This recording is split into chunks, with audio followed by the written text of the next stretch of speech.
Знаете ли, че иззетите вещи в рамките на наказателното производство, гражданите имат право да искат да им бъдат върнати преди приключването на наказателното производство, но за съжаление това рядко се случва, тъй като в повечето случаи съответният гражданин не знае, че има такова право.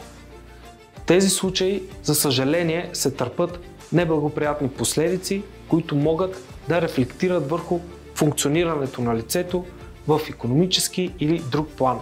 Като например, визирам случай, в който по наказателно производство могат да бъдат иззети вещи, парични ценности, големи размери, с които съответното лице не би могло да разполага в продължение на години, докато трае наказателното производство, въпреки че може да се окаже, че тези, например, парични средства нямат никакво отношение с наказателното производство.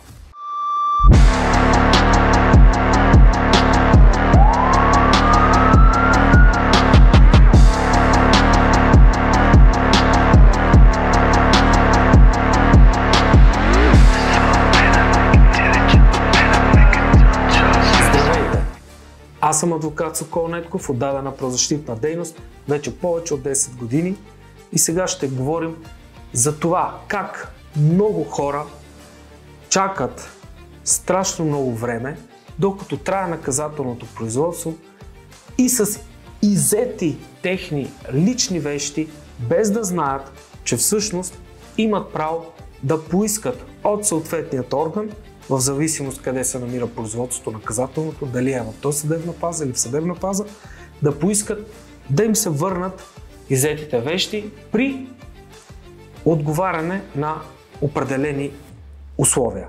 Това ще коментираме в днешното видео.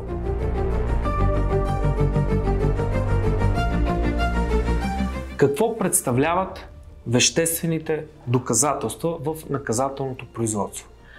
Това са предмети, които са иззети в рамките на наказателно производство и най-общо казано са свързани с престъплението, заради което е образувано самото наказателно производство. Общото правило, съгласно наказателно-процесуалният ни кодекс, предвижда, че веществените доказателства се съхраняват от органа, който ги е иззел, до завършване на наказателното производство. Съгласете се обаче, че много често наказателните производства могат да траят години. Съответно, това означава, че лицето, от което са иззети съответните предмети, могат да останат на разположение на съответният орган за прекалено дълъг период, който може да доведе до сериозни затруднения или сериозен дискомфорт спрямо лицата, които са лишени от достъпа до предметите, които са техни. На следващо място, какви могат да бъдат тези предмети?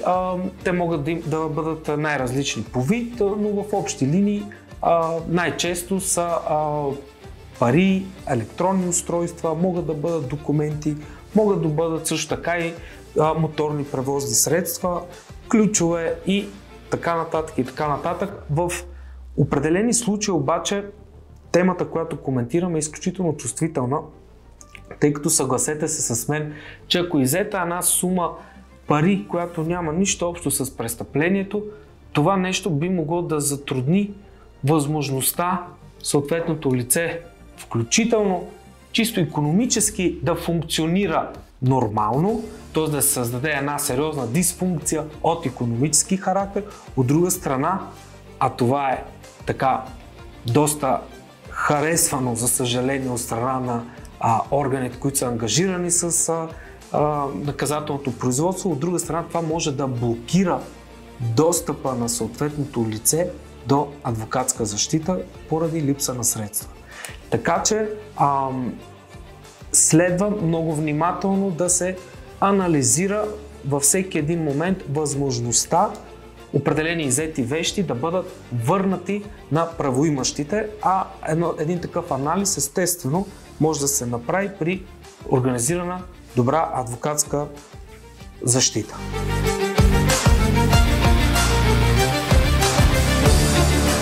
Какви са обаче предпоставките за това иззетите в рамките на наказателно производство вещи да бъдат върнати на правоимащите?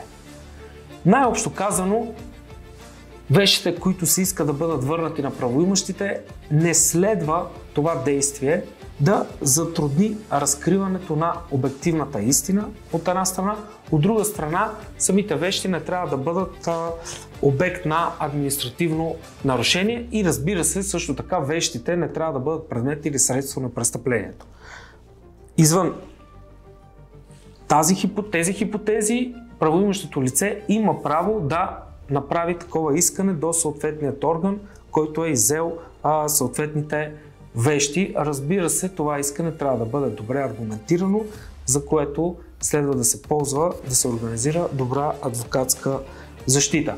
А защо е важно да се действа бързо? Защото в някои всъщност случаи вещите могат да имат такъв характер, които ако не се експлоатират и съхраняват правилно, могат да се намали тяхната стойност, могат дори да бъдат повредени. Представете си един автомобил, който стои паркиран някъде с години, не е в движение, какво ще бъде неговото състояние. Разбира се, има и вещи, които са бързо развалящи се.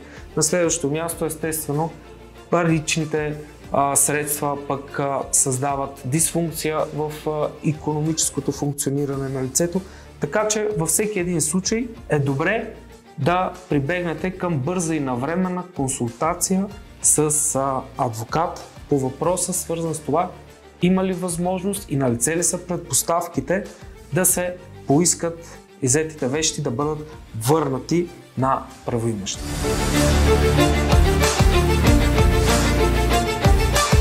Ние сме на среща, за да ви помогнем да върнете вещите, които са ви били иззети в рамките на наказателно производство, и в тази връзка десетки са случаите, в които сме помогнали на граждани, свързани с наказателно производство и на които са иззети определени предмети в рамките на наказателното производство, които години чакат да им бъдат върнати и след нашата намеса получават благоприятен резултат. Разбира се, когато са налице законно установените предпоставки за това, какъвто анализ винаги ние правим предварително, след което правим, разбира се, изготвяме и обосновано, добре аргументирано искане с фактически и правни съображения за връщане на съответните предмети, които са иззети. Също така да допълня, че искането се депозира до съответният орган, който е иззел вещите, и отказът на органа да върне вещите подлежи на обжалване. Имаме и такива случаи, които след обжалване завършват благоприятно за нашите доверители. Това е най-общо по темата. Благодаря ви, че гледахте. Надявам се да ви е харесало и да ви е било полезно.